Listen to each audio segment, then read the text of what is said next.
Dan pada kelompok lain bisa ditemukan adanya prolongasi daripada kite interval.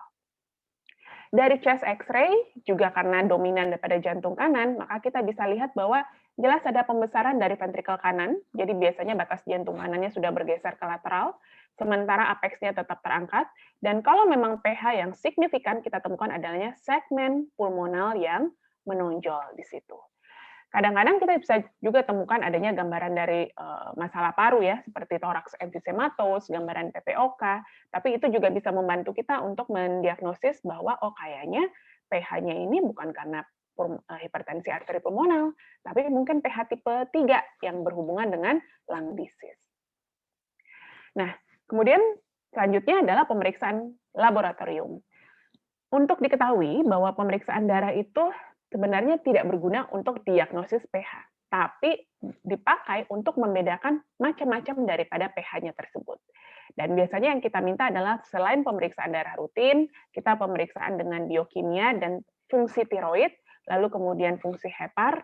Kalau ada fasilitas untuk pemeriksaan MT-proBNP yang menunjukkan adanya tanda gagal jantung, bisa kita lakukan pemeriksaan.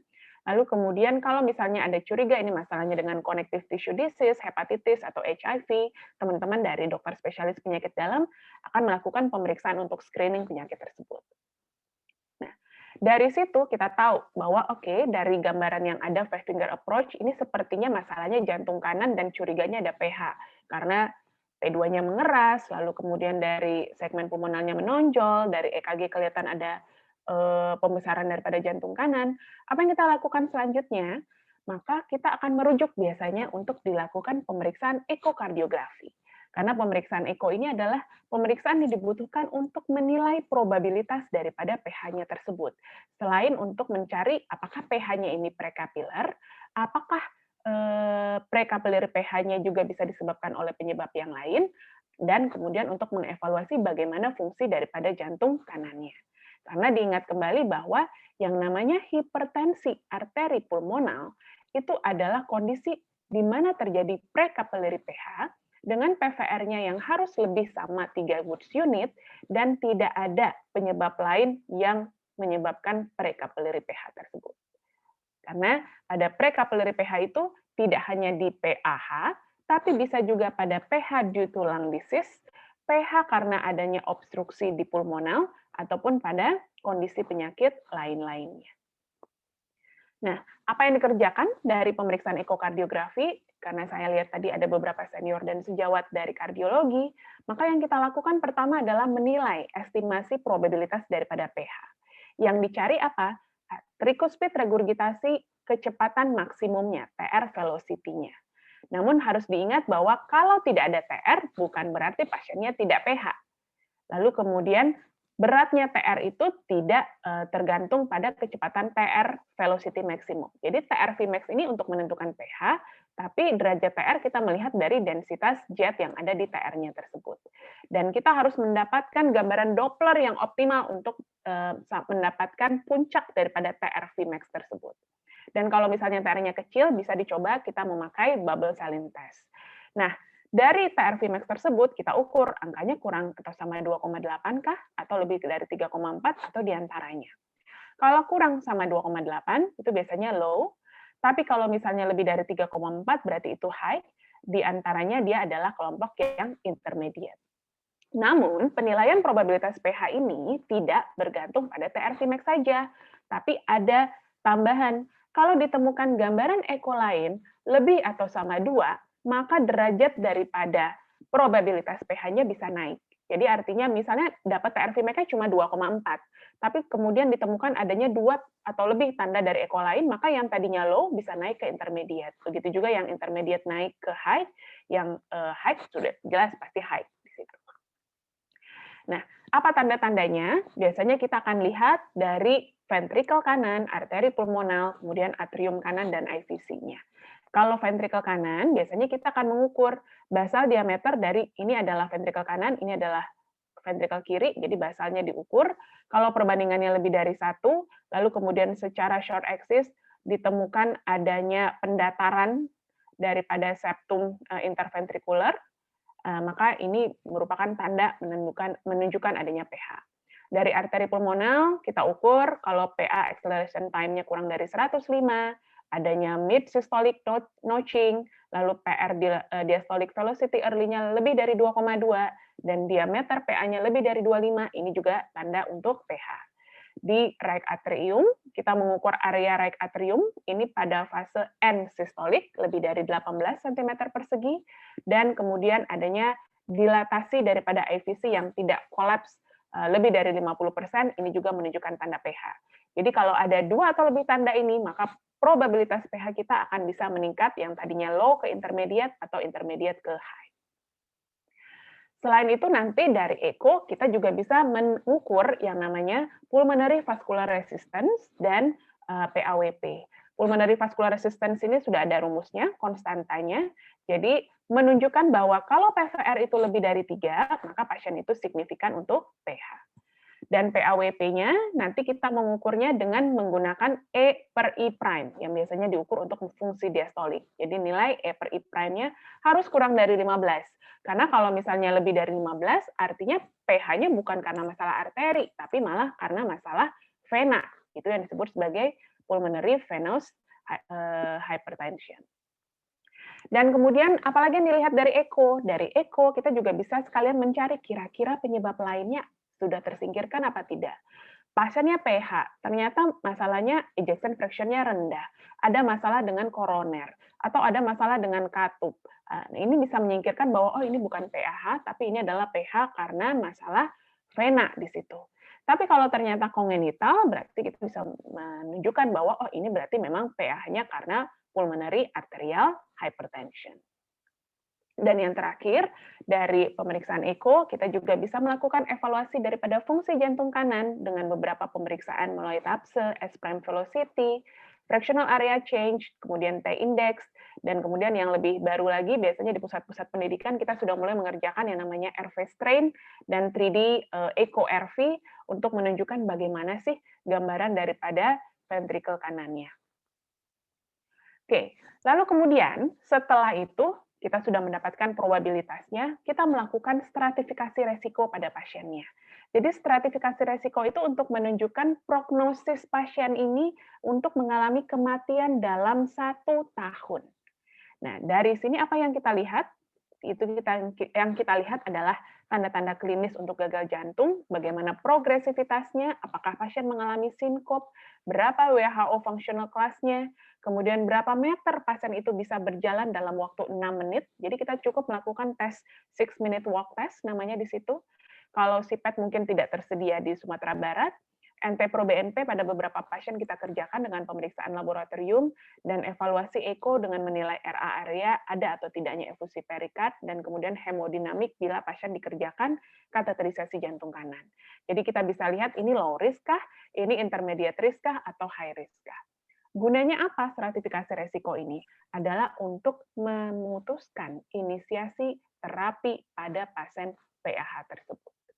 Jadi kita bisa lihat di sini, kalau pasiennya ada low risk, maka biasanya kita melakukan monoterapi saja. Tapi begitu ada intermediate risk, maka biasanya kita sudah mulai menginisiasi kombinasi. Atau pasien low risk tersebut, tapi kemudian dengan monoterapi tidak signifikan perubahannya, kita bisa mulai mengkombinasikannya. Sementara kalau high risk, kombinasinya itu harus masuk dengan prostacyclin analogs. Berapa lama kita evaluasi? Dalam waktu 3-6 bulan. Kalau di kita, di Rumah Sakit M. Jamil, biasanya kita melakukan evaluasi per 3 bulan di situ untuk menentukan lagi stratifikasi resikonya. Nah, itu untuk yang kelompok low risk. Kalau yang intermediate risk, maka sudah harus lakukan kombinasi oral. Sementara yang pada high risk, kombinasinya harus masuk kepada prostacyclin analog, seperti yang tadi saya sebutkan. Nah, sekarang apa obatnya kalau pada pasien PAH tersebut? Jadi sebenarnya ada 5 jenis daripada kelompok terapi untuk PAH, namun sayangnya tidak semua obat ini tersedia di Indonesia. Jadi obat yang saat ini ada di kita dan alhamdulillahnya juga sudah masuk di BPJS adalah kelompok PDE tipe 5 inhibitor, yaitu sildenafil. Kemudian satu lagi itu adalah kelompok daripada berapros, ya. Nah, dua obat ini yang umumnya dipakai pada kasus-kasus PAH dan memang sudah masuk ke dalam BPJS. Mereka berbeda-beda kerjanya karena ada yang bekerja di endothelin pathway, ada yang di nitric oxide pathway, dan di prostacyclin pathway. Sedikit kita bicara tentang sildenafil, karena masalahnya obatnya yang ada di BPJS kan terbatas, jadi antara sildenafil dan Derapros. Tapi kalau dilihat dari guidelines yang ada, sildenafil sebagai kelompok PDE5 inhibitor ini, levelnya itu adalah kelas 1A. Jadi kalau kelas 1 itu, class of recommendation berarti artinya wajib diberikan. Levelnya A, jadi sudah melalui pemeriksaan randomized control trial dan meta-analisis. Sementara Berapros ini masih kelompok 2B dan itu pun dianjurkan pada pasien yang WHO functional class 3. Nah, bagaimana dengan kombinasinya? Nah, kombinasinya kalau PDE5 inhibitor ini ya bisa diberikan dengan kombinasi endothelin reseptor antagonis yang lain pada kelompok yang WHO functional class 2, 3, dan 4. Sementara kalau misalnya dengan tambahan subkutan treprostinil, tapi sayangnya belum ada di Indonesia, itu di fungsional kelas 3 dan 4. Ya. Jadi dari sini kita bisa lihat bahwa yang namanya sildenafil, PDE5 inhibitor itu bisa dipakai mulai dari fungsional kelas 2 sampai ke kelas 4. Nah, penelitian untuk sildenafil ini ada super 1 dan super 2. Jadi penelitian penggunaannya pada pasien dengan PAH. Di sini kita bisa lihat super 1 trial itu melakukan evaluasi pada pasien-pasien PAH dengan dosisnya 3 kali 20, kemudian 3 kali 40, 3 kali 80. Jadi dititrasi nanti maksimal sampai ke sildenafil dan 80 mg. Evaluasi pertama itu adalah dalam 12 minggu. Nah, dari pemeriksaan dari studi yang ada, kita lihat bahwa dalam 6-minute walk test itu terjadi peningkatan semuanya. Lalu kemudian dari WHO functional class-nya juga semakin tinggi dosisnya, WHO functional class statusnya juga semakin baik. Begitu juga terjadi improvement terhadap mean PA pressure, baik juga dari cause daripada PAH-nya, lalu kemudian juga dari super 1 kita bisa lihat juga perbaikan dengan 20 mg sildenafil. Dan diingat yang diberikan dosisnya adalah 3 kali 20 mg. Sementara pada dose dependent-nya, kita bisa lihat itu bahwa mean PA pressure-nya akan semakin berubah, akan semakin membaik begitu menaikkan dosis daripada sildenafil. Dan kemudian untuk reduction daripada PFR-nya juga demikian. Kemudian dilanjutkan dengan penelitian super 2 yang mengevaluasi terapi long term-nya pada sildenafil dengan PAH. Jadi setelah 12 minggu kemudian dititrasi lagi di situ sampai dosis yang 80 mg 3 kali sehari. Kaplan-Meier survival-nya itu sangat baik untuk pasien-pasien yang mendapatkan sildenafil, baik dari 3 kali 20, 3 kali 40 sampai dengan 3 kali 80. Dan safety-nya juga baik. Efek samping yang sering muncul pada pengobatan daripada sildenafil itu ada yang melaporkan dengan sakit kepala, itu sekitar 16%, jadi tidak terlalu besar. Lalu kemudian dispepsia dan diarea, sementara yang lainnya juga angkanya sangat kecil sekali.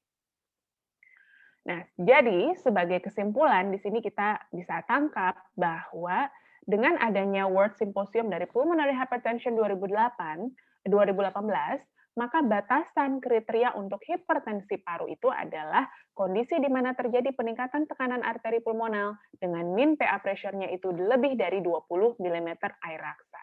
Dan definisi baru ini menyebabkan kita bisa mendeteksi lebih awal pasien-pasien PH tersebut. Initial assessment untuk pasien PAH itu selain dengan anamnesis, pemeriksaan fisik, tapi juga meliputi EKG, ronsen, dan pemeriksaan laboratorium, serta pemeriksaan ekokardiografi tentunya untuk menilai probabilitas daripada pH-nya. Stratifikasi resiko tentunya dibutuhkan untuk menentukan prognosis dan juga untuk menentukan atau membuat settlement terhadap terapi yang akan kita berikan pada pasien tersebut.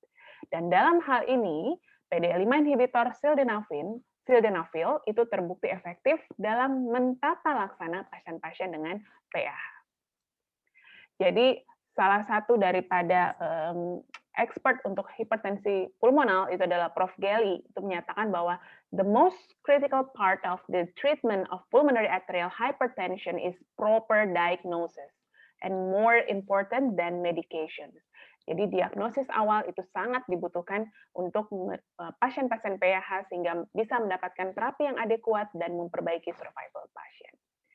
Dan paling akhir sekali, saya mengingatkan saja kepada teman-teman semua bahwa sudah ada Yayasan Hipertensi Paru Indonesia yang mencoba merangkul teman-teman pasien-pasien kita yang dengan hipertensi paru untuk akses obat dan kemudian juga untuk support terhadap pasien dan keluarganya. Ini bisa di-share kepada pasien-pasien PH kita. Jadi sudah banyak medsos yang dibuat oleh kelompok daripada hipertensi paru, dan sebagian besar kardiologis yang memang punya interest untuk hipertensi paru juga aktif dalam mempromot pasien-pasien ini untuk masuk ke dalam yayasan hipertensi paru. Karena pengobatan pasien hipertensi paru ini jelas memang tidak mudah. Memang cukup sepertinya yang bisa saya sampaikan pada pagi hari ini. Terima kasih. Wassalamualaikum warahmatullahi wabarakatuh. Waalaikumsalam warahmatullahi wabarakatuh. Terima kasih kepada Dr. Mevriani atas pemaparan materinya yang cukup jelas, dan semoga ini bisa menjadi bahan baru untuk kita semua dalam mendiagnosis dan lebih aware lagi terhadap pulmonary hypertension. Kita masuk ke pemateri yang kedua, yaitu Dr. Eka Fitra Elvi, spesialis jantung pembuluh darah konsultan, yang akan menyampaikan materi mengenai management of dyslipidemia in high risk patient. Sebelumnya saya ingin membacakan dulu CV dari Dr. Eka.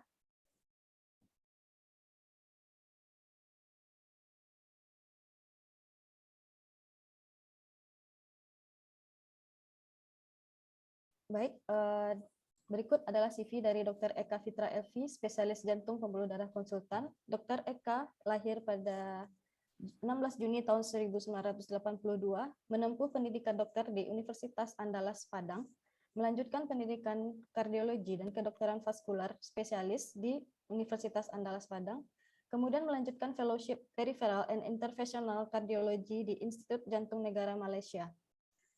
Saat ini Dr. Eka aktif sebagai lecturer atau dosen di Fakultas Kedokteran Universitas Andalas, sekaligus staf di intervensionis peripheral di RSUP Dr. M. Jamil Padang.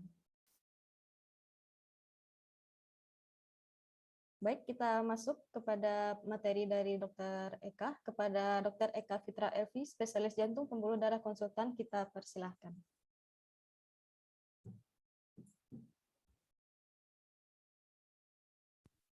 Halo, terima kasih. Apakah suara saya kedengaran? Kedengaran, Dok? Baik. Terima kasih.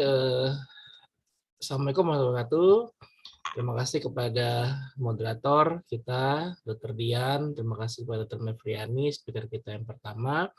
Terima kasih kepada Direktur Rumah Sakit Islam Padang, serta Rumah Sakit Islam Padang, serta kepada yang berpartisipasi pada webinar kita hari ini dari Pfizer.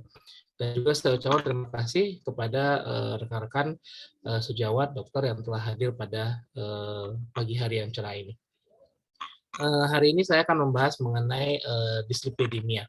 Ya, mungkin topik yang sudah sangat umum, sudah banyak dibahas, dan mungkin teman-teman sudah paham mengenai dyslipidemia serta obat-obat rutinnya.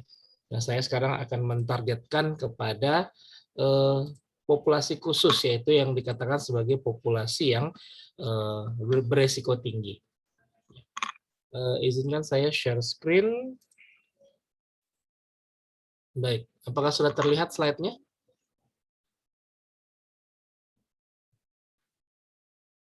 Sudah terlihat ya slide-nya ya? Oke, saya mulai saja ya. Jadi topik saya pada pagi hari ini adalah mengenai high intensity statin pada populasi yang high risk. Ya.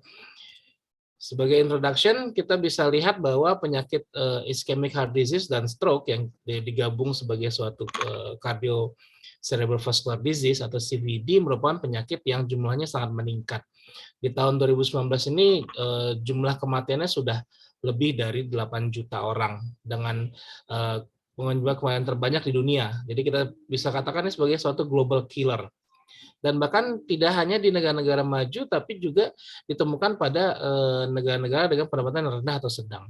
Dan bahkan menjadi penyebab kematian yang prematur. Dan di Indonesia sendiri menempati peringkat 5 ke dunia dalam jumlah kematian akibat CVD, dan apa namanya, dengan jumlah yang meningkat secara signifikan dari tahun 2010 hingga tahun 2019. Nah, faktor risiko adalah yang utama memang adalah merokok ya di Indonesia. Namun peningkatan kolesterol menjadi faktor risiko kedua yang sangat signifikan. Ini menjadi beban yang sangat signifikan bagi kejadian cardiovascular disease. Dan terutama penyebab utamanya adalah peningkatan dari lipoprotein utama, yaitu adalah LDL dan yang tinggi serta yang HDL yang rendah, atau kita sebut sebagai atherogenic dyslipidemia.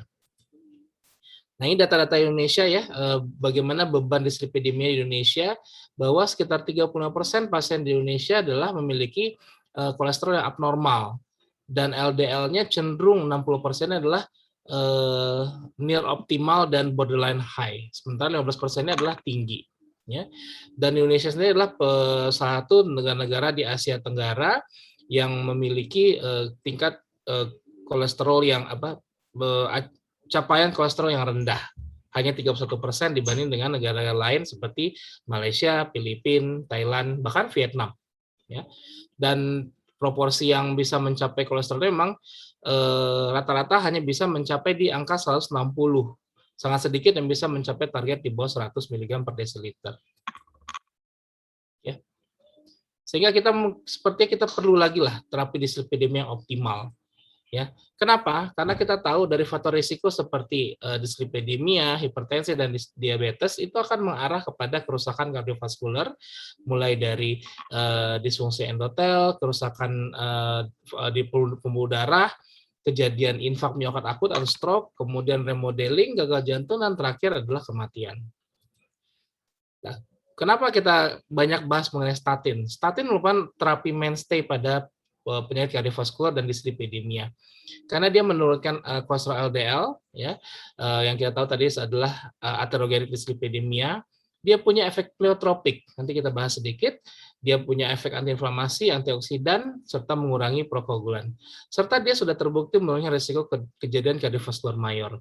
Kita bisa lihat di sini, semakin rendah LDL dengan statin, maka risiko kejadian kardiovaskular event dalam 5 tahun ini akan jauh lebih rendah. Dan memang target terapi utamanya adalah menurunkan LDL kolesterol. Nah, di sini kita sudah singgung sedikit, pada pasien dengan risiko sangat tinggi, kita bahkan mentargetkan LDL yang jauh lebih rendah, yaitu di bawah 70 mg per desiliter. Sementara pasien risiko tinggi targetnya adalah 100, dan risiko rendah atau menengah dipertimbangkan targetnya adalah 115 mg per desiliter. Nah, ini kenapa statin ini benefitnya banyak sekali. Jadi ternyata dari penelitian dari Profit-Timi, ya, penelitian sudah lama, ternyata dia memiliki efek yang sangat bagus. Tidak hanya efek yang dependen dengan kolesterol, yaitu menurunkan LDL, kemudian menekan foam cell, meningkatkan nitric oxide, tapi dia juga punya efek yang tidak dipengaruhi oleh kolesterol itu sendiri. Nah, inilah kita sebut sebagai efek dari pleiotropic effect. Dia mengurangi inflamasi, inflamasi sitokin, meningkatkan nitric oxide, dan mengurangi oxidative stress. Nah, ini yang saya bilang tadi, yang pleiotropic tadi. Jadi statin ini bisa menghambat aktivasi platelet, kemudian mengurangi efek trombotik, menstabilkan plak dalam pembuluh darah, mengurangi inflamasi, memperbaiki fungsi endotel, serta mengurangi vasokonstriksi yang ujung-ujungnya adalah menekan kejadian aterosklerosis dan menekan cardiovascular disease. Ya. Banyak penelitian ya, dari suatu penelitian yang dikumpulkan dari 55.000 kasus, ternyata dia sangat menurunkan incidence of stroke walaupun tidak terlihat penurunan kolesterol yang signifikan. Sehingga kita bisa lihat ternyata ada efek beyond dari kolesterol reduction. Nah, penelitiannya sudah sangat banyak, saya tidak perlu bahas satu demi satu penelitian mengenai statin ya, mulai dari golongan yang pertama, simvastatin, golongan pertama yang dipakai established, simvastatin, pravastatin, lovastatin, atorvastatin, sehingga sampai ke rosuvastatin. Ada banyak ya trialnya. Nah, bagaimana kata guideline? Guideline bilang begini, statin diperlukan untuk mengurangi kejadian cardiovascular disease. Dan di sini mereka sudah menyebut high intensity statin up to highest tolerated dose. Jadi sampai dosis yang bisa ditoleransi oleh pasien. Bahkan katanya kalau misalnya LDL-nya tidak turun, kita sudah boleh tambah obat yang namanya ezetimibe. Dan bahkan kita sudah boleh menambahkan obat yang lebih baru namanya PCSK9 inhibitor, yang walaupun di sini harganya sangat mahal ya, tapi kalau misalnya LDL-nya tidak tercapai targetnya, boleh kita tambahkan dengan obat-obat seperti PCSK inhibitor. Nah, dan juga untuk hipertrigliseridemia, statin juga jadi pilihan yang pertama. Ya. Bagaimana dengan pasien dengan ACS? Ya, kita sering lihat pasien dengan ACS. Semua pasien ACS harus langsung diberikan high dose statin sedini mungkin. Jadi mungkin teman-teman lihat kalau teman-teman yang kerja di rumah sakit ya, lihat konsultan atau dokter spesialis itu pas masuk aja pasien ACS itu sudah masuk, tolong kasih statin high dose. Ya. Kenapa? Karena benefitnya sangat tinggi. Nanti kita kasih lihat benefitnya. Dan bahkan kita harus, kalau tidak tercapai targetnya di bawah 55, maka kita harus kombinasi dengan obat yang lain.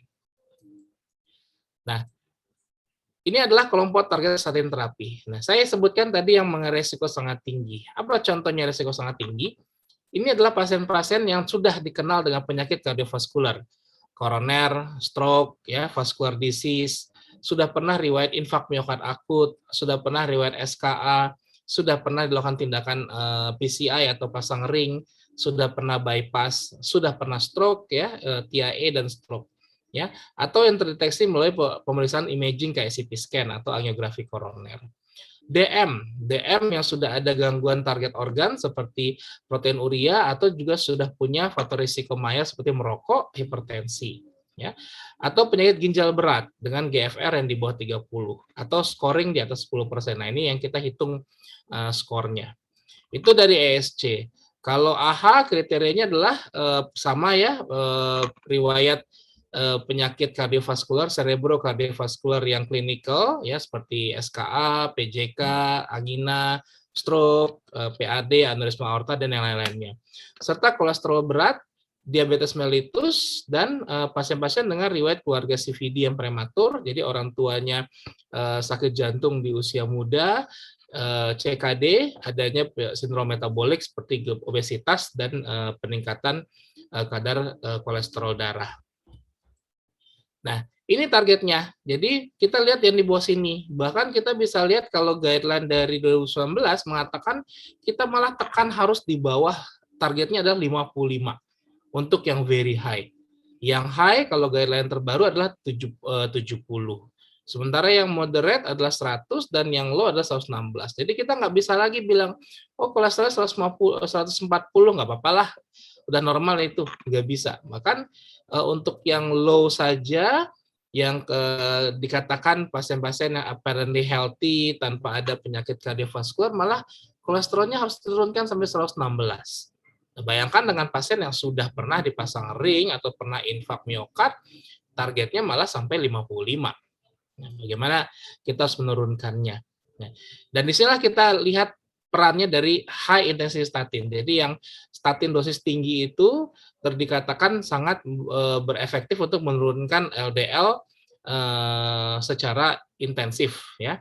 Kita bisa lihat obat-obat seperti atorvastatin ya, kemudian simvastatin dengan ezetimibe ya, itu bisa menurunkan kolesterol sampai di bawah 50 ya. Kita bisa lihat rata penurunannya sampai 24 mg per desiliter ya, dan kita bisa menurunkan jumlah kematian dengan sangat signifikan. Dan data-data juga menunjukkan, ini meta-analisis ya, 5 penelitian utama kita ya, PROOF-IT, I2Z, TNT, IDEAL, ini menunjukkan high dose lebih baik daripada high dose akan memberikan outcome lebih baik terhadap kejadian kejadian kardiovaskular yang non fatal. Nah, ini studinya nih, studi yang landmarknya. Miracle Study sama TNT Study, keduanya menggunakan atorvastatin high dose. Kemudian targetnya adalah menurunkan LDL kolesterol ya sampai 2 milimol, dan dia terlihat adanya penurunan cardiovascular event sampai 22%. dibanding dengan dosis yang rendah. Dan ini keduanya adalah kelompok pada pasien dengan ACS. Dan kita bisa lihat bahkan pada pasien-pasien yang low risk, ini pasien-pasien yang dianggap belum memiliki penyakit kardiovaskular, tapi dia sudah punya ada riwayat-riwayat seperti riwayat kolesterol dan diabetes, ya. Bahkan yang tanpa diabetes pun semuanya menunjukkan bahwa LDL kolesterol diturunkan dengan signifikan akan mengurangi kejadian kardiovaskular mayornya.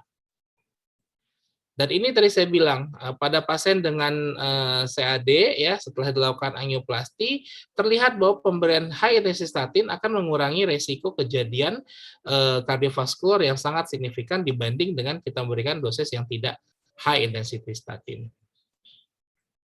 Dan seberapa rendah yang dikatakan rendah, ini katakan bahwa sampai di bawah 50% kita bisa memperbaiki sampai 66 mengurangi resiko kematian sampai 60% lebih.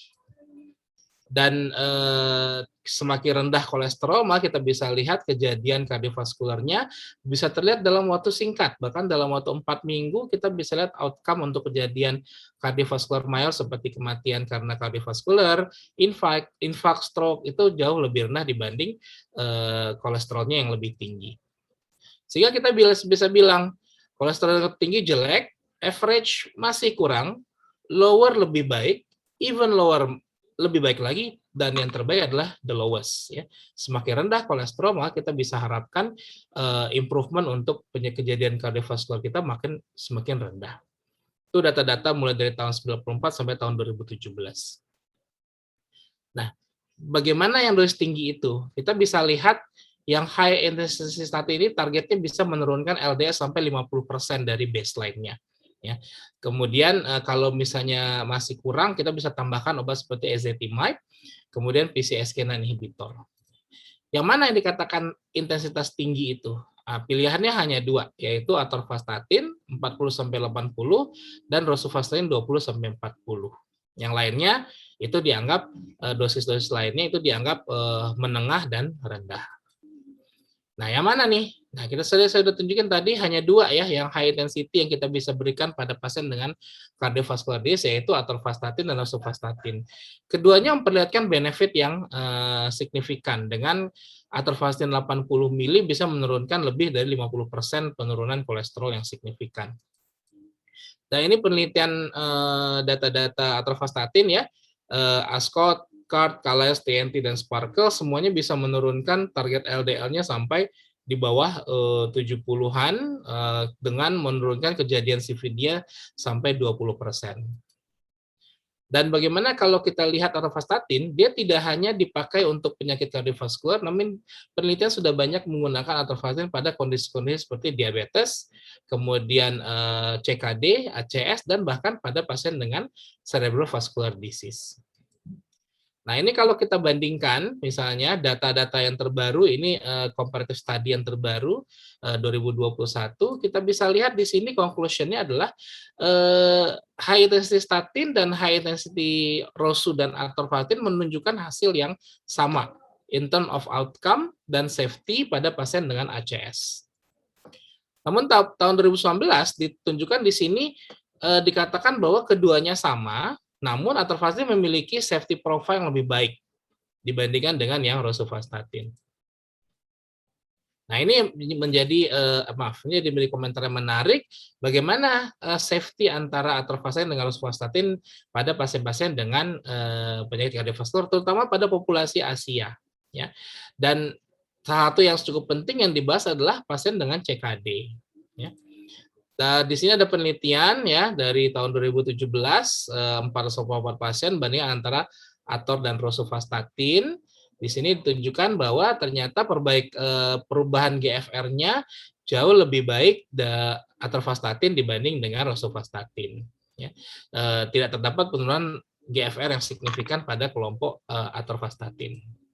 Dan kita bisa lihat pasien-pasien yang mendapatkan rosuvastatin itu cenderung mengalami penurunan fungsi ginjal yang lebih cepat dibanding dengan atorvastatin. Dan kalau kita bisa di sini data-datanya menunjukkan antara baik pada dosis yang 10 mili dengan yang 80 mili, kita tidak melihat adanya perubahan yang signifikan in term of side effect. Nah, salah satu yang mungkin teman-teman suka dengar dari pasien gejala otot ya pada statin ya, misalnya mialgia, rhabdomyolysis, kemudian albuminuria dan hematuri. Bahkan kita bisa lihat angkanya malah tidak banyak berbeda ya, sangat tidak signifikan dibanding dengan malah dosis kecil dan placebo. Nah, tapi bagaimana kalau misalnya terjadi? Kita tidak bisa memungkiri bahwa side effect itu bisa saja terjadi. Kita bisa lihat kalau misalnya memang sudah rhabdomyolysis, maka kita harus menurunkan kolesterol sebisanya dan kita tambahkan dengan obat-obat lain. Tapi kalau misalnya ada gejala otot, pegel-pegel ya, kemudian kita lihat peningkatan dari CK-nya masih di bawah 4 kali nilai normal, maka kita coba wash out dulu statinnya selama 2-4 minggu, kita challenge lagi, kita coba, kemudian sambil kita cari apakah ada pengaruh yang lainnya dari kondisi yang lainnya. Kalau misalnya improve, kita coba lagi statin seperti biasa. Kalau misalnya terjadi lagi, maka kita turunkan dosisnya, ya. Atau kita bisa pilih pemberian obat-obat yang alternate day. Jadi statinnya kita kasih ganti hari, ya, sebagai alternatif terapi. Ya. Kalau peningkatan CK-nya naik, maka idealnya kita coba wash out 6 minggu sampai CK dan simptomnya normal, lalu kita coba dosis yang lebih kecil. Ya. Nah, di sini rekomendasi dari Perki mengenai pemantauan statin ini juga sangat penting ya. Mungkin teman-teman nanya kenapa sih periksanya sekian waktu gitu. Nah, inilah contohnya kenapa kita perlu. Statin itu sebenarnya lipid itu harus diperiksa sebelum kita mulai pemberian statin, sebenarnya begitu. Itu adalah baseline-nya, nilai baseline-nya, kemudian nanti targetnya adalah penurunan sampai 50%. Kemudian setelah 8 sampai 12 minggu setelah terapi, kira-kira 3 bulan, kita sudah periksa lagi, ya. Setelah terapi dimulai. Kemudian kita bisa cek lagi. Jadi kita cek per 3 bulan, 3 bulan, 3 bulan. Nah, tapi kalau sudah tercapai, maka kita idealnya kita cek setahun sekali saja. Kalau di guideline dari AHA tahun 2018, kita bisa mengecek statin itu 4 sampai 12 minggu dan adjustment-nya setiap 3 sampai 12 bulan. Nah, disinilah makanya kenapa teman-teman kardiologis sering memeriksa mengevaluasi lipid itu dalam waktu sekitar 3 sampai 6 bulan ya. Karena tujuannya adalah untuk pemantauan obat-obatan. Dan saya lihat juga pada restriksi Fornas BPJS, pemantauan pemberian obat statin juga harus diiringi dengan data LDL dalam waktu 6 bulan. Ya. Nah, bagaimana dengan efek samping seperti ke liver dan ke otot? Ya, idealnya kita periksa SGOT SGPT sebelum pengobatan dimulai dan setelah itu dicek dalam waktu 8 sampai 12 minggu. Nah, setelah itu kalau tidak ada masalah ya sudah, kita tidak perlu periksa. Nah, kalau misalnya ternyata ada peningkatan di bawah 3 kali, ini hampir sama dengan yang tadi ya, kita lanjutkan saja, kita evaluasi 4 sampai 6 minggu. Kalau meningkat lebih 3 kali, kita stop dulu, kemudian kita berikan secara hati-hati. Ya. Jadi pengawasan CK itu tidak rutin ya, kecuali kalau pasien menderita ada simptom, mialgia, nyeri otot, nah itu baru kita periksa. Nah, sebagai kesimpulan, di akhir sesi ini saya menyampaikan bahwa kita tahu dyslipidemia merupakan burden ya, beban untuk kejadian cardiovascular disease, dan statin merupakan terapi utama kita untuk mengurangi LDL kolesterol dan juga untuk sebagai primary and secondary prevention dari CVD. Dan seperti data-data saya tunjukkan tadi, high risk population itu perlu high intensity statin. Jadi berikanlah statin dosis tinggi ya. Satu pilihan yang aman adalah pemberian atorvastatin yang efektif dan juga aman secara dari profil terhadap efek samping ke ginjal dan juga efek samping ke otot serta liver. Mungkin itu dari saya. Terima kasih. Assalamualaikum warahmatullahi wabarakatuh. Waalaikumsalam warahmatullahi wabarakatuh. Terima kasih kepada Dr. Eka atas pemaparan materinya yang juga cukup jelas. Mungkin kita langsung masuk ke sesi diskusi ya, Dok. Dr. Yani sama Dr. Eka. Ini udah ada beberapa pertanyaan dok yang terkumpul dari kolom chat. Ini udah kita kumpulkan juga ini dok.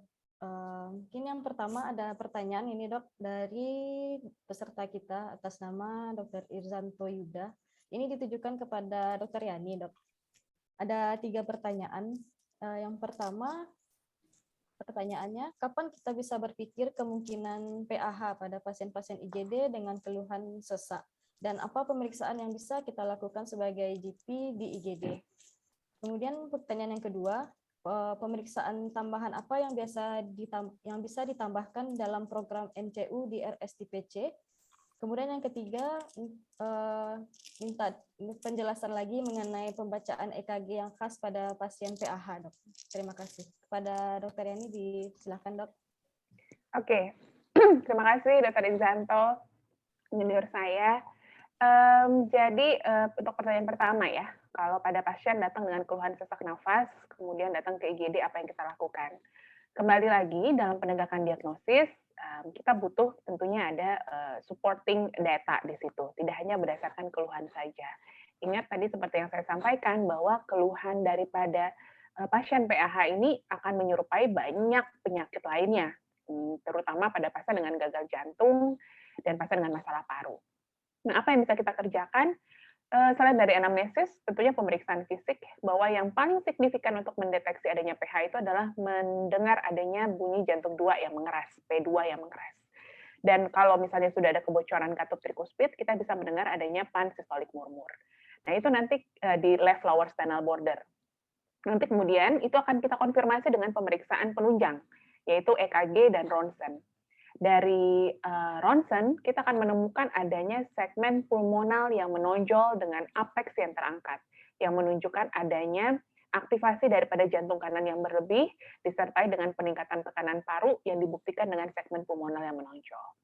Nanti dari EKG, karena PAH ini masalah jantung kanan, jadi karena tekanan di arteri pulmonal tinggi, darah yang dari ventrikel nggak bisa masuk, sehingga ventrikel kanan akan mengalami hipertrofi dan dilatasi, lalu kemudian bisa terjadi trikuspid regurgitasi dan pembesaran atrium kanan, kemudian akan menyebabkan terjadinya gagal jantung kanan pada akhirnya, maka EKG-nya kita fokus kepada tanda-tanda adanya gangguan pada jantung kanan. Bentuknya dari aksisnya yang berubah ke kanan, lalu kemudian ada RVH, ada P pulmonal mungkin kalau atrium kanannya sudah membesar, lalu kemudian kita juga bisa menemukan adanya RBBB, dan gambaran RV strain. Mungkin nanti saya izin share screen lagi ya, karena terkait dengan pertanyaan nomor 3-nya tentang masalah EKG.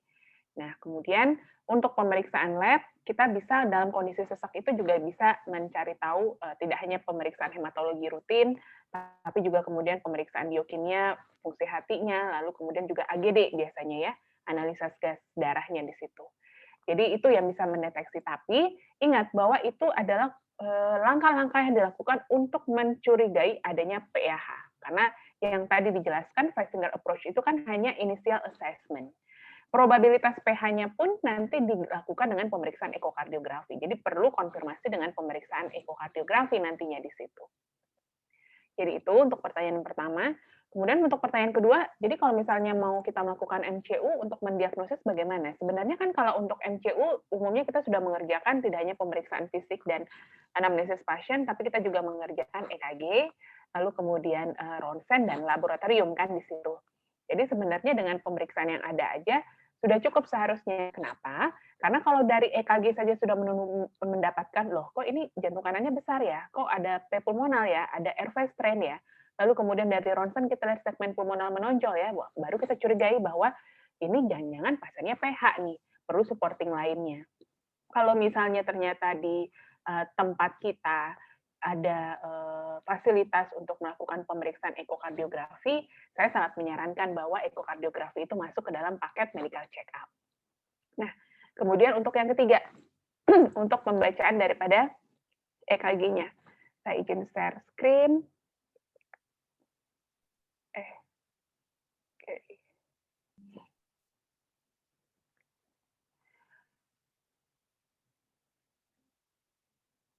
Nah, kembali lagi bahwa dalam konsep pasien dengan hipertensi pulmonal, dalam hal ini adalah hipertensi arteri pulmonal, maka gambarannya itu akan menunjukkan tanda-tanda ke arah masalah di jantung kanan.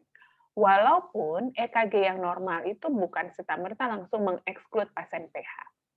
Sebagai contoh, saya punya beberapa pasien datang dengan gambaran EKG-nya kelihatannya normal, pasiennya dengan keluhan sesak, wanita, begitu ya. Lalu kemudian dari ronsennya baru kelihatan, oh kayaknya ini apexnya keangkat dan ada segmen pulmonal menonjol. Dikonfirmasi dengan eko dan kemudian ditelusuri ternyata pasiennya ini adalah PH karena SLE. Jadi EKG normal bukan serta-merta juga untuk mengeksklud PH, tapi begitu ada gangguan di situ, maka kita harus meningkatkan awareness kita bahwa ini kemungkinannya salah satu kemungkinan diagnosis jantung kanannya itu adalah karena PH. Apa yang bisa kita lihat di sini? Yang jelas adalah kalau jantung kanannya hiperaktivasi, maka aksis jantung pasti akan bergeser ke kanan. Jadi lead satunya negatif, kemudian lead AVF-nya itu akan positif di situ. Kemudian kita juga bisa mendapatkan gambaran adanya P pulmonal, jadi gelombang P yang tinggi-tinggi. Lalu kemudian kita bisa juga mendapatkan pembesaran dari ventrikel kanan. Biasanya kita dapatkan adanya R per S ratio yang lebih dari 1 di lead V1, lalu kemudian adanya S persisten di lead V5, V6-nya. Kemudian kita juga bisa mendapatkan yang tadi saya sebutkan adanya strain. Jadi adanya gelombang T inverted yang asimetrikal.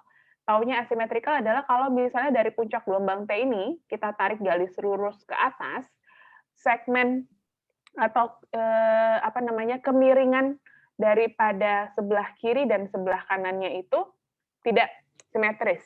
Jadi ini bukan suatu masalah iskemia, tapi ini adalah kondisi yang disebut sebagai kondisi strain akibat daripada overload. Nah, RV strain ini bisa ditemukan di segmen di daerah anterior, jadi V1, V2 sampai V4 ataupun daerah inferior. Karena kan jantung kanan itu diperdarahi oleh RCA, jadi daerah 2-3 EVF-nya kadang juga bisa ikut mengalami strain, ataupun di daerah V1 sampai V4. Dan kemudian ada gambaran right bundle branch block, dan pada tahap yang jarang, biasanya bisa ditemukan juga adanya QT yang memanjang. Ya, jadi dari awal Q sampai akhir gelombang T, kemudian dibagi dengan akar RR, intervalnya, kita dapatkan berapa nilai QT-nya. Kalau lebih dari 0,48 kita sudah mencurigai adanya pemanjangan daripada QT interval. Kalau ada pasien dalam kondisi yang sesak nafas hebat secara tiba-tiba, jangan lupa juga untuk mencari tanda yang namanya S1, Q3, dan T3 pattern. Jadi kalau di sini kita lihat adalah S1, jadi di lead 1, itu ada S yang dalam, RS-nya dalam, kemudian di lead 3-nya itu ada Q yang dalam, disertai dengan T yang terbalik. Ini adalah S1, Q3, T3 pattern. Ini adalah kondisi di mana bisa terjadi emboli paru, dan emboli paru ini mungkin terkait dengan pH yang tipe 4, akibat daripada obstruksi. Tapi ini adalah kondisi yang sifatnya juga emergensi di IGD dan mengancam nyawa, karena kalau kita tidak bisa mengevaluasinya, tidak akan mendapatkan tata laksana yang baik. Karena biasanya kalau emboli paru akut, kita akan melakukan trombolitik, sementara yang kronik mungkin kita memberikan dengan antikoagulan, selain obat-obat pH-nya. Jadi mungkin itu yang bisa saya jawab, Dr. Dian. Terima kasih banyak, Dok, atas jawab pertanyaannya. Ini mungkin bisa menjadi catatan juga untuk kita semua ya, Dok, para GP. Untuk di IGD kadang memang masih banyak bentuk-bentuk EKG yang kurang familiar ke arah PAH, ke arah pulmonary embolism. Kadang masih banyak yang mikir T inverted itu selalu ke arah iskemik ya, Dok ya. Padahal tidak selalu. Baik, terima kasih, Dokter. Untuk pertanyaan selanjutnya ini untuk Dr. Eka, Dok. Ada pertanyaan dari Dr. Laksmi Iwandari. Dari beberapa jenis statin yang beredar, apakah ada perbedaan kualitas dalam terapi dislipidemia? Misalkan, apakah ada kekhususan pada atorvastatin yang lebih baik untuk terapi penyakit ini, sedangkan simvastatin lebih baik untuk kasus ini, atau apakah ada perbedaan seperti itu atau gimana, Dok? Silakan kepada Dr. Eka. Ya, baik. Terima kasih atas pertanyaannya. Pertanyaan yang sangat baik ya. Sebenarnya saya sudah bahas tadi. Jadi intinya semua statin itu fungsinya sama untuk menurunkan LDL kolesterol. Namun ada beberapa kelompok statin yang dianggap memiliki efek reduction LDL yang jauh lebih signifikan dibanding dengan yang lain-lainnya, sehingga benefitnya lebih terlihat terutama pada pasien-pasien yang sudah memiliki penyakit kardiovaskular atau pasien-pasien yang beresiko sangat tinggi. Nah, di sanalah tadi yang saya sampaikan. Kalau saya izin share lagi sedikit screen-nya, mana ya? Ini ya. Nah, ini yang tadi ya. Oh, maaf. Nah, ini ya. Jadi teman-teman bisa lihat dosis simvastatin yang bisa menurunkan kolesterol ya dibandingkan dengan dosisnya. Ya, kita bisa lihat yang rutin kita pakai seperti simvastatin itu dengan 40% saja dia 40 mg dia baru bisa menurunkan 37%. Sehingga dianggap penurunannya tidak signifikan untuk pasien-pasien yang very high risk. Nah, jadi yang mana yang akan lebih baik? Tentu saja yang bisa menurunkan lebih dari 50%. Pilihannya di sini hanya dua, yaitu atorvastatin dan rosuvastatin. Dan apa namanya? Dan kita bisa lihat di sini yang kita pakai untuk pasien-pasien yang sudah established penyakit kardiovaskular, stroke, jantung, koroner, PAD. Nah, itu pilihannya adalah atorvastatin dan rosuvastatin. Sementara yang lain ini untuk menurunkan kolesterol sampai 30%. Jadi kita bisa pakai atorvastatin 20 mili, simvastatin 20-40 ya, kemudian fluvastatin dan pitavastatin itu bisa menurunkan kolesterol sampai 30 kurang dari 50%. Sementara kalau simvastatin 10 mili itu menurunkan kolesterol yang kurang dari 30%. Jadi kalau misalnya populasinya katakanlah kolesterolnya 150, kita mau menurunkan jadi 110. Nah, mungkin kita bisa pakai dan dia tidak memiliki faktor resiko yang lain, katakannya hanya dislipidemi saja, mungkin kita pakai yang intensitas rendah dulu. Ya, kita berikan 10 mili, nanti bila masih kurang kita bisa naikkan. Tapi kalau misalnya pasien yang sudah ada dislipidemi, kemudian ada merokok, LDL-nya kita mau turunkan lebih rendah di bawah 100, maka ideal kita sudah pakai golongan yang menengah, yaitu simvastatin 20-40, atorvastatin 10-20, dan rosul 5-10. Tapi kalau sudah yang established, kardiovaskular itu sebaiknya sudah memberikan yang atorvastatin dan rosuvastatin yang high dose. Nah, itu bisa menjawab pertanyaan apa namanya dokter yang sejawat kita, pilihan terapi tergantung dari risiko dari si pasien tersebut. Baik, terima kasih dok. Pertanyaan selanjutnya ini masih untuk Dokter Eka dok. Mungkin ini lebih banyak sekali ditanyakan oleh pasien-pasien kita mengenai makanan apa saja yang dikatakan sebagai penyebab dislipidemia gitu dok. Oh ya, kalau dislipidemia itu tentu saja makanan yang high kolesterol ya. Sebenarnya waktu di SIM card sebelumnya saya sudah pernah menunjukkan jenis-jenis makanan yang dikatakan tinggi kolesterol, dan itu teman-teman bisa Google juga sih ya. Tapi secara umum makanan yang tinggi kolesterol itu misalnya seperti kuning telur, seperti organ-organ dalam hewan ya, itu dianggap tinggi dengan kolesterol. Hati, otak, usus, seperti itu ya. Kemudian minyak goreng, kemudian daging-daging olahan, fast food, nah itu juga tergolong yang kolesterolnya sangat tinggi ya. Yang tidak tinggi apa? Contohnya putih telur ya, itu sangat sangat rendah dengan kolesterol. Susu sapi non fat misalnya, daging ayam tanpa kulit itu juga kolesterolnya lebih rendah. Ikan sungai ya, kemudian apa namanya? Itu juga lebih rendah. Nah, kalau yang yang lain-lain seperti makan olahan ya, sosis, nugget, semacam itu cenderung lebih tinggi kolesterolnya, sehingga cenderung hati-hati ya istilahnya ya. Dan kita harus mengatur pola makannya itu yang rendah lemak, seperti perbanyak sayur-sayur, buah-buahan, sereal ya, mengurangi gula-gula dan pemanis, mengurangi penggunaan apa namanya lemak memasak, dan menggunakan apa namanya kalau zaman sekarang itu mayones ya, dressing salad begitu ya, itu juga harus hati-hati. Kita yang disarankan adalah cara masaknya itu memanggang, merebus, dan mengukus. Yang menggoreng dengan sedikit minyak masih boleh seperti menumis, tapi yang menggoreng banyak minyak itu idealnya sudah kita kurangi. Ya, itu pilihan cara kita untuk menjaga pola makan yang rendah lemak. Mungkin itu jawaban dari saya. Tapi nanti kalau mau yang detailnya, nah kita konsultasi ke ahli gizi bagusnya. Itu kan lebih lebih apa namanya lebih baik menjawab pertanyaan yang tadi. Mungkin ini ada Eka ya, kita mengingatkan kembali kepada teman-teman, kan sebenarnya tidak ada pantangan ya. Orang Padang kan sekolah suka nanya kalau misalnya udah sakit, apa pantangannya dok? Gitu kan. Jadi tidak ada pantangan, tapi sebenarnya mengatur makannya. Ya, jadi pola makannya diatur dan membatasi. Jadi bukan sifatnya menghilangkan sama sekali, karena bisa saja pasien kita itu ternyata multidisease kan, ada dislipidemia, lalu asam uratnya tinggi, pasiennya diabetes juga, hipertensi juga, udah disuruh kurangi garam, disuruh hilangin kacang, terus kemudian nggak boleh makan gula, kemudian rendah kolesterol lagi. Kalau semuanya dipantang, nggak ada lagi yang dimakan sama pasiennya. Bingung Jadi mereka ya. sifatnya mengurangi dan mengatur.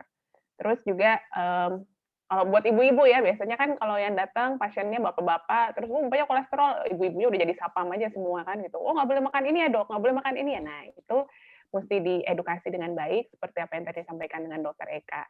Menggoreng pun memang sifatnya menumis, jadi memang minyaknya itu yang dianjurkan sebenarnya olive oil karena based on plants ya, Dokter Eka ya.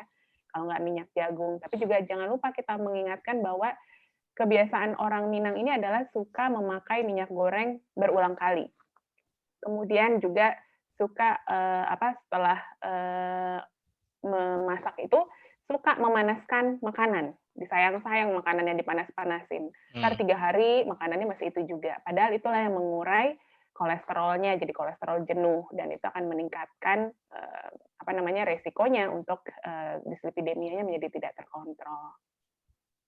Ya, betul Triani. Jadi memang bahkan makanan seperti santan sendiri sebenarnya bukannya dilarang ya. Dokter Prof. Liputo dulu sudah pernah meneliti Iya, bahwa santan itu betul. bagus.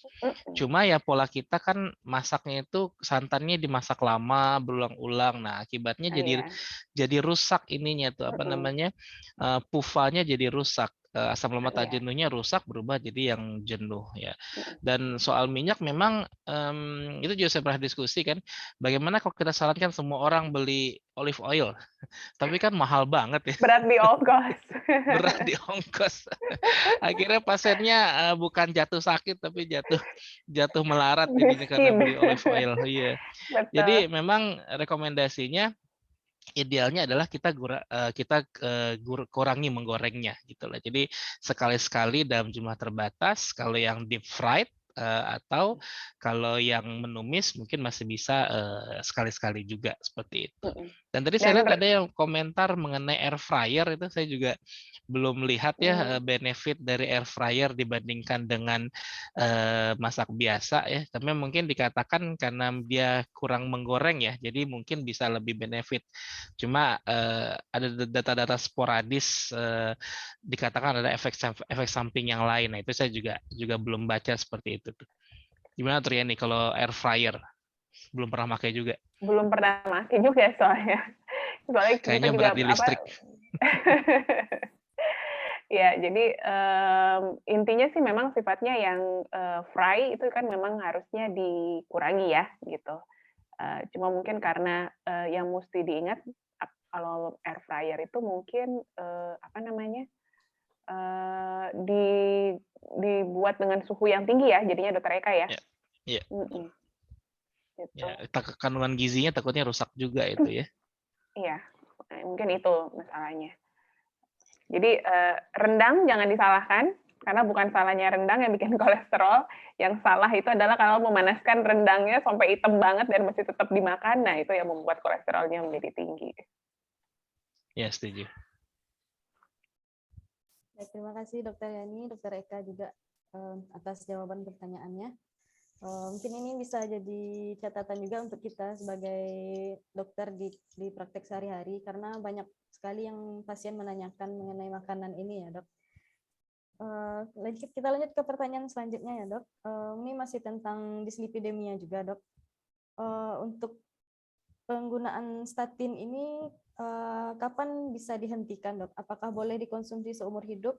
Karena banyak sekali kenyataan di lapangannya penderita dislipidemia itu berhenti konsumsi statin karena mungkin bosan minum obat yang terlalu banyak, sehingga nanti kadar kolesterol darahnya naik lagi. Kemudian ini menyambung juga pertanyaan dari sejawat kita yang lain, apakah setelah mencapai target ini statinnya kita hentikan atau bagaimana, Dok? Mungkin kepada Ya, Dr. Eka, silakan, Dok. ya. Ya, jadi apa namanya? Sebenarnya statin ini kan benefitnya untuk menurunkan LDL. Nah, saya sudah tunjukkan tadi bahwa LDL itu kita harus tekan serendah-rendahnya. The lower is the better gitu ya. Sehingga kita bisa berikan saat ini selama jangka panjang. Penelitian tadi saya tunjukkan, penelitian kita kan pasiennya rata-rata sudah dari tahun 2000-an ya. Itu sudah penelitiannya sudah lebih dari 10 sampai 11 tahun. Dan rata-rata menunjukkan bahwa pemberian statin itu bisa memberikan benefit bahkan jangka panjang, dikatakanlah di atas 5 tahun. Tapi memang permasalahannya adalah pasien kita kadang tidak adherent terhadap terapi, jadi kadang nggak patuh. Jangankan terapi statin, terapi obat yang hipertensi saja kan gitu memang cenderung tidak patuh ya. Coba menguji-nguji. Nah, itu sih mungkin yang permasalahannya. Jadi selama ini kita rekomendasinya adalah kita meneruskan statin dosis setinggi yang bisa ditoleransi oleh pasien sampai dengan mentargetkan LDL yang serendah mungkin sesuai dengan resiko dari si pasiennya. Jadi kita teruskan saja karena ini kan sudah penyakit kronik. Jadi kita tidak turunkan dosisnya. Walaupun ada memang studi-studi beberapa menunjukkan bagaimana statin pada usia yang sangat tua, katakanlah 80 tahun ke atas misalnya. Dan di sana kita bisa lihat pada orang-orang tua sekali itu biasanya malah LDL-nya cenderung memang lebih rendah daripada orang muda, sehingga pemberian statinnya mungkin tidak lagi perlu terlalu agresif ya. Tapi intinya despite statin atau tidak statin, kita harus targetkan LDL serendah mungkin pada pasien terutama pada pasien yang memiliki risiko sangat tinggi seperti pasien-pasien yang saya sampaikan tadi. Sehingga bagaimana cara kita menurunkan target LDL-nya itu ya tentu saja dengan statin. Jadi ya kalau saya sih bilang statin itu long life therapy. Begitu Dr. Dian. Mungkin Dr. Yani bisa nambahin mungkin?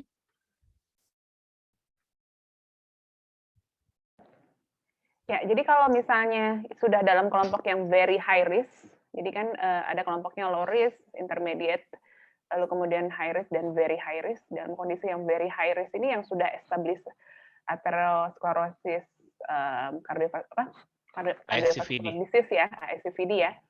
Jadi sudah riwayat stroke, sudah riwayat PAD, kemudian juga sudah pernah pasang ring, operasi bypass atau kena serangan jantung, atau ada lagi kelompoknya yang kalau kita menggunakan stratifikasi resiko, boleh nanti teman-teman Google atau browsing ya, ada yang namanya SCORE chart, SCORE, SCORE chart, yang lebih dari 10% itu juga masuk kelompok itu.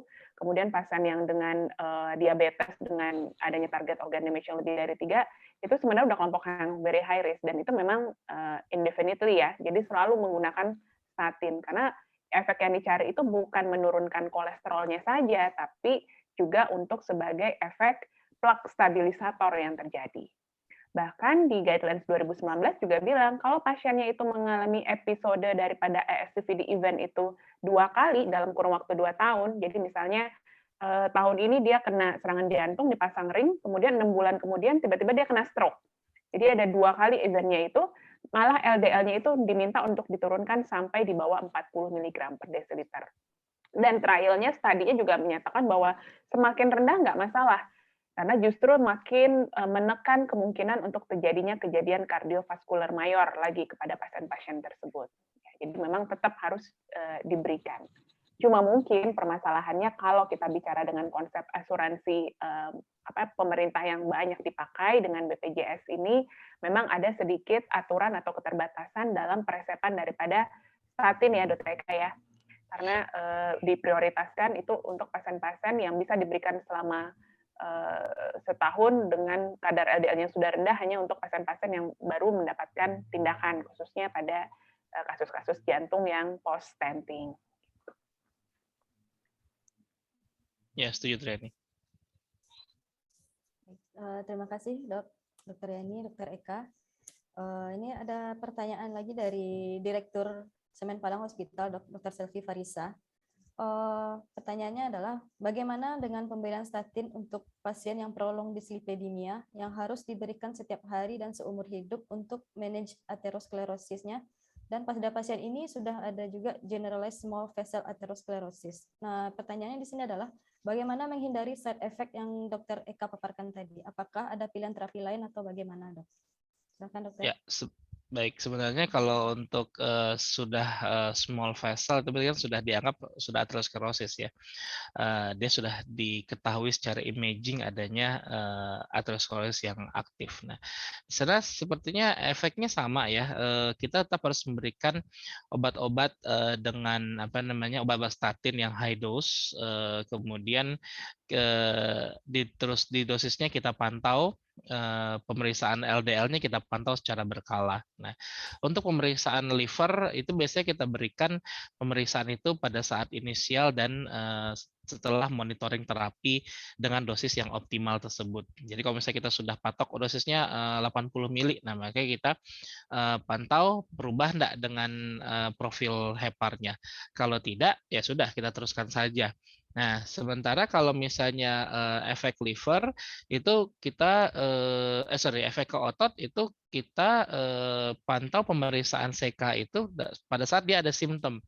Jadi kalau sudah ada mialgia, sudah ada nyeri otot, nah itu kita periksa CK-nya. Nah, namun kalau sudah sampai jadi rhabdomyolysis, idealnya rekomendasinya kita harus stop ya. Kalau rekomendasi tahun 2018 saya baca itu kita nggak bisa lagi pakai rhabdomyolysis statin ya, sehingga kita harus beralih kepada obat yang lain.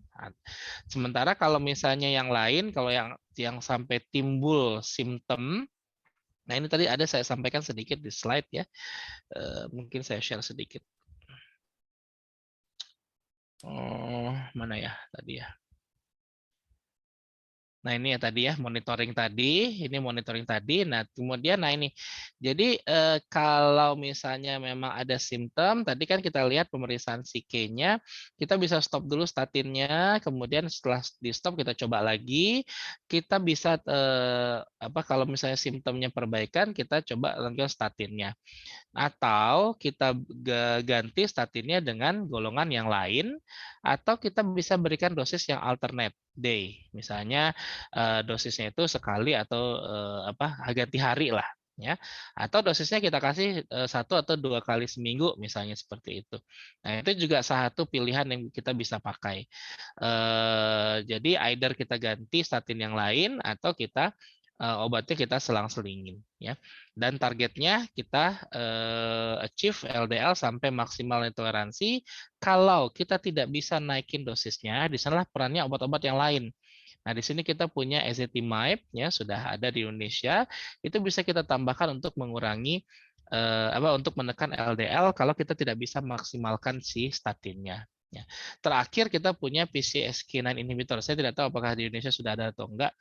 Tapi dan ini cost-nya memang sangat tinggi, pemberiannya juga kalau nggak salah injeksi ya. Dan ini memang obat yang lebih baru yang bisa menurunkan kolesterol kalau tidak bisa dengan LDL. Tapi yang kedua ini adalah terapi on top of statin. Jadi kalau statinnya sudah maksimal nggak turun atau kita nggak bisa kasih dosis maksimal, maka kita add on, kita bisa mulai dengan ezetimibe. Nah, mungkin itu pilihan terapinya. Jadi kalau misalnya kita khawatir ada efek samping, kita melihat ada efek samping dengan peningkatan CK yang signifikan, mungkin kita bisa berikan dosis alternate atau kita tambahkan dengan ezetimibe. Nah, dan seperti saya bilang tadi, kalau ini pasiennya sudah tua, elderly, ya mungkin kita nggak perlu terlalu agresif sebenarnya, karena toh mereka juga rata LDL-nya sudah nggak terlalu tinggi. Ya, mungkin itu dari saya jawaban dari saya Ibu Direktur tadi ya yang nanya ya. Iya, Dok. Ya. Baik. Terima kasih dok. Ini pertanyaan terakhir dok, berhubung waktu juga. Mungkin kita balik lagi ke materi pulmonary hypertension kepada Dr. Yani. Ini ada pertanyaan titipan dok, berhubung ini peserta yang tidak dapat masuk karena masalah kuota Zoom kita cuma 100 orang. Ini pertanyaannya adalah pada pasien pulmonary hypertension yang sempat dirawat inap lalu telah dipulangkan, ini apa yang perlu kita follow up pada pasiennya gitu dok? Atau pada pasien pulmonary hypertension ini perlu terapi pembedahan atau tidak dok? Kalau bila perlu, kapan dilakukan? Terima kasih dok. Oke, baik, terima kasih. Balik lagi, kita harus jelas dulu kelompok pH-nya itu yang mana dulu pada pasien kita. Karena ada kelompok precapillary pH, dalam hal ini pulmonary arterial hypertension, ada kelompok yang pulmonary venous hypertension, dan ada yang kombinasi. Kalau yang PVH kan umumnya karena masalah jantung kiri ya, jadi pasien mitral stenosis, pasien mitral regurgitasi, atau pasien yang dengan penyakit jantung koroner yang sudah iskemik kardiomiopati, sudah diastolic heart failure, kemudian jadi PH, nah itu juga yang kelompok PVH. Kalau yang kelompoknya PVH, intinya adalah men-treat jantung kirinya, jadi bukan obat PA dilator di situ. Harus diperbaiki masalah jantung kirinya. Kalau mitral stenosis, ya diperbaiki, apa bisa dibalon, BMV, atau dengan operasi. Atau kalau memang masalahnya koroner, ya koronernya diperbaiki. Atau karena memang masalahnya karena gagal jantung diastolik, tentu diastoliknya terapi obat untuk gagal jantung diastoliknya itu yang diberikan. Nah, dalam konsep kita berbicara misalnya kita merawat pasien yang PAH, lalu kemudian pasien itu pasca rawatan, kemudian dievaluasi lagi, kembali lagi begitu kita sudah memulangkan pasien dan ketemu pasiennya di poliklinik, kita kembali melakukan risk assessment tadi yang disebutkan. Jadi risk assessment-nya dinilai berdasarkan simptomnya, berdasarkan dari data pemeriksaan ekokardiografinya, lalu ada riwayat sinkopnya atau enggak. Kemudian juga kita bisa nilai dari 6-minute walk test-nya. Jadi biasanya kalau pasien-pasien PH ini begitu di poli, kita dan pasca rawatan juga biasanya kita minta untuk tes jalan 6 menit tuh. Lihat dalam 6 menit dia mampu untuk berapa meter untuk jalan. Dari situ kita bisa menentukan stratifikasi lagi resikonya. Apakah dia kelompok yang tadinya mungkin high terus turun jadi intermediate atau tetap high juga, atau yang dari low kemudian naik jadi intermediate. Nah, dari situ baru kita bisa mendapatkan apa manajemen terapi lanjutannya. Jadi untuk yang terapi medikamentosanya tadi. Ingat bahwa kalau low risk biasanya kita memulainya dengan monoterapi, tapi kalau yang intermediate risk kita bisa kombinasi. Nah, kembali lagi bahwa ketersediaan obat yang ada kan sampai saat ini hanya kelompok PDE5 inhibitor yang sildenafil dan kemudian satu lagi adalah berapros yang masuk ke dalam BPJS ya. Kalau yang di luar itu seperti kayak amisentan, bosentan itu masih ada. Nah dari situ baru kita akan evaluasi. Misalnya pasien itu ternyata sudah dapat sildenafil dengan dosisnya 3 kali 20 mg. Tapi kemudian dalam evaluasi di poliklinik, pasiennya ternyata masih intermediate risk dan masih ada simptomnya. Nah, dalam kondisi seperti itu kita bisa memutuskan, oh kalau gitu kita bisa men-challenge untuk sildenafilnya itu diuptitrasi dosisnya ke 3 kali 40 mg. Dan demikian selanjutnya. Jadi kurang lebih seperti itu yang kita lakukan dalam evaluasi pasien pasca rawatan dengan masalah PAH. Tapi kembali lagi yang saya ingatkan bahwa kita harus yakin dulu bahwa ini pasiennya memang PAH, bukan PH karena penyebab lainnya, terutama pasien dengan masalah jantung kiri. Karena belum ada sampai saat ini studi yang mensupport secara general bahwa kalau pasien yang pulmonary venous hypertension itu bisa dapat PA dilator. Karena prinsip kerjanya dari obat PA dilator itu memang di arteri pulmonal, bukan di vena pulmonalnya. Jadi harus diberikan pada kelompok-kelompok pasien yang memang PAH. Paling banyak mungkin yang akan kita temukan adalah kalau dari registri yang kita buat, registri PH Indonesia, di cohort PH, itu ternyata memang kasus PH di Indonesia itu banyaknya, PAH di Indonesia itu adalah PH terkait dengan masalah penyakit jantung kongenital. Jadi hati-hati kalau kita bertemu pasien yang sudah penyakit jantung kongenital di usia dewasa dan tidak dikoreksi. Jadi ada ASD, ada VSD waktu kecil, tapi kemudian orang tuanya takut anaknya dioperasi, kemudian udah gede anaknya datang dengan kita keluhannya dengan tanda-tanda PH. Dan ini udah jelas ini adalah PAH. Nah ini memang harus segera konfirmasi ke PH Expert Center untuk memastikan apakah kelainan kongenitalnya yang menyebabkan PH ini masih punya tempat untuk dikoreksi atau tidak. Karena ini adalah salah satu usaha kita untuk memperbaiki prognosis dan survival dari pasiennya. Mungkin itu Dr. Dian yang bisa saya tambahkan. Oke, baik. Terima kasih banyak Dr. Yani. Cukup jelas penyampaiannya, Dok. Mungkin sebenarnya masih banyak pertanyaan, Dok. Cuma kita keburu waktu. Ini udah jam 10 juga, Dok. Mungkin untuk pertanyaan yang belum terjawab, kita mohon maaf kepada para peserta yang belum terjawab pertanyaannya. Karena kita udah sampai di penghujung acara ini, Dok. Mungkin kita tutup aja webinar kita pada pagi hari ini ya, Dok. Terima kasih kepada para pembicara, Dr. Eka dan Dr. Mevriani, spesialis jantung pembuluh darah konsultan, atas waktunya dan pemaparan materi yang sangat bagus sekali untuk pagi hari ini. Kemudian terima kasih juga kepada para peserta webinar yang telah hadir bersama kita sampai akhir acara ini. Kita ingatkan lagi bahwa sertifikat bisa diakses setelah acara ini selesai. Terima kasih kepada para penyelenggara Semen Padang Hospital dan juga kerjasama dengan Pfizer atas penyelenggaraan webinar pada pagi hari ini. Akhir kata, saya sebagai moderator atas nama penyelenggara mengucapkan mohon maaf bila ada kata-kata yang salah dan juga kekurangan yang lain selama acara berlangsung. Terima kasih sekali lagi kepada Dr. Mevriani dan Dr. Eka atas kesempatannya untuk hadir bersama kita. Dan juga kepada para peserta, terima kasih atas kehadirannya. Semoga kita bisa bertemu lagi di event yang lain. Akhir kata, Assalamualaikum warahmatullahi wabarakatuh. Waalaikumsalam. Waalaikumsalam warahmatullahi wabarakatuh. Terima kasih, Dok. Terima kasih semua. Assalamualaikum. Terima kasih, Dr. Eka. Terima kasih pada pembicara, peserta. Assalamualaikum. Waalaikumsalam warahmatullahi wabarakatuh. Terima kasih Dr. Eka, Dr. Yani, Dr. Dian, terima kasih. Dr. Selvi, terima kasih juga. Sama-sama, Pak. Semuanya, terima kasih. Selvi, terima kasih. Izin live ya. Assalamualaikum. Iya, Dok. Terima kasih, Dok.